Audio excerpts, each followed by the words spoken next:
Corridor जवळ पाकिस्तानचे drone हल्ले आता वाढलेले आहेत। होशियारपूरमध्ये आर्मीच्या ठिकाणांजवळ पाकचे ड्रोन हल्ले। काल पाकिस्तानकडून 400 ड्रोनच्या माध्यमातून रेकी करण्याचा प्रयत्न करण्यात आला होता। फिरोजपूरमध्ये पाकच्या ड्रोन हल्ल्यामध्ये एक कुटुंब मात्र जखमी झालेला आहे। जखमी कुटुंबाला रुग्णालयामध्ये आता दाखल करण्यात आलेलं आहे।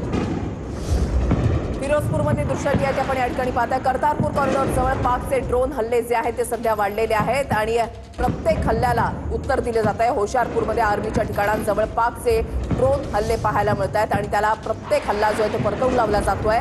पंजाबच्या पठाणकोटमध्ये स्फोटाचे आवाज ऐकू येत आहेत। पाककडून अनेक भागामध्ये ड्रोननं हल्ले करणं सुरूच आहे। पाकच्या ड्रोन हल्ल्यांना भारतीय सैन्याकडून चोख प्रत्युत्तर दिलं जातोय। फिरोजपूरमध्ये पाकिस्तान श्रीगंगानगरमध्ये रेड अलर्ट जारी करण्यात आलेला आहे। राजस्थानच्या श्रीगंगानगरमध्ये आता रेड अलर्ट जारी करण्यात आलेला आहे। बाडनेर या ठिकाणी देखील रेड अलर्ट जारी करण्यात आलेला आहे। आज पाकिस्तानकडून गुजरातला देखील लक्ष्य करण्याचा प्रयत्न करण्यात आलाय। गुजरातच्या तसंच राजस्थान आणि जम्मू आणि पंजाब या 4 राज्यांना आज लक्ष्य करण्याचा प्रयत्न करण्यात आला। श्रीगंगानगर या ठिकाणी देखील आता रेड अलर्ट जारी करण्यात आलेला आहे।